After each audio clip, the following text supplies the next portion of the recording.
عليكم ورحمة الله وبركاته. أبدي سلام يا دمان سومالي ويل ملك استيجوتو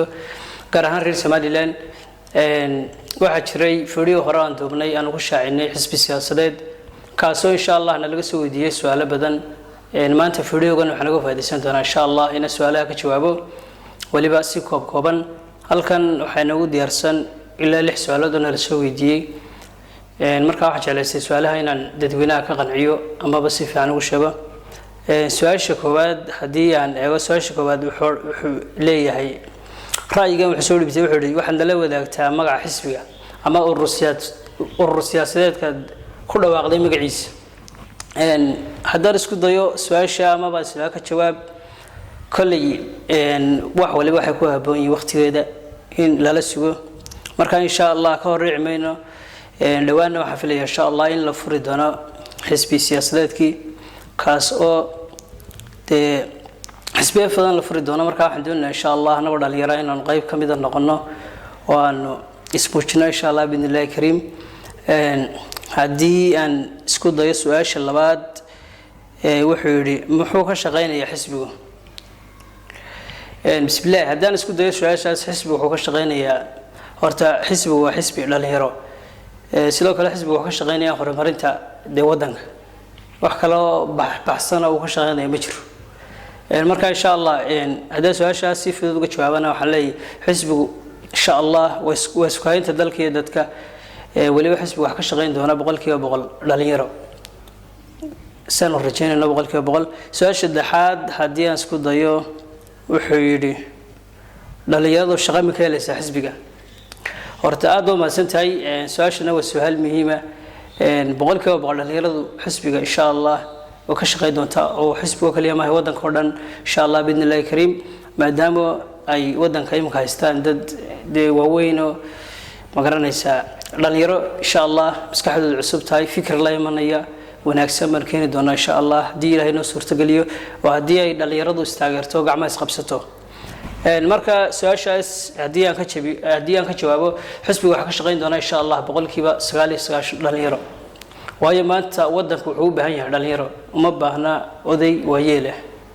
dhalinyaro loo baahan yahay fikrad cusub la timaada wax cusub la yimaada 100% aad iyo aad u wanaagsan marka su'aashaada ka jawaabo ugu dambeyntii xisbiga insha Allah waxa ka shaqeynaya xisbiga waa dhalinyaro aniga idin soo fadhiyo wiil dhalinyaro baanahay odayna la shaqeyn kari ma insha Allah dad wax soo saar leh aad u wanaagsan baan rajaynaynaa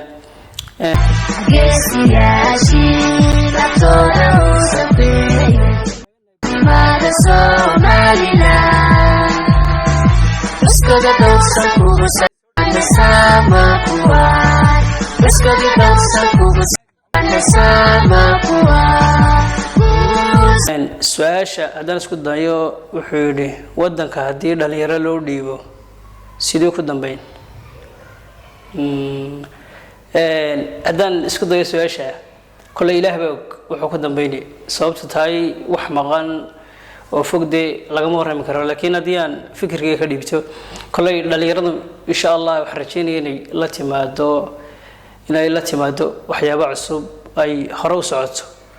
waayo qofka weyn iyo qofka yar isku mid ma dhalinyaradu waxay maskax cusub oo si fiican u shaqeynaysa marka waxaan rajaynayaa insha Allah in waxyaabo badan bedelo oo aanu systemkii hore wax ka bedelo aan wadanka insha Allah aan waxyaabo badan u qabano kulli sida wada ogsoontiin waxa la isku doortaa waxba la iska qaran maayo hab qabiilaysan baa la isku doortaa oo inuu madaxweynaha kula soo baxnaa ma sheegaan ha noqoto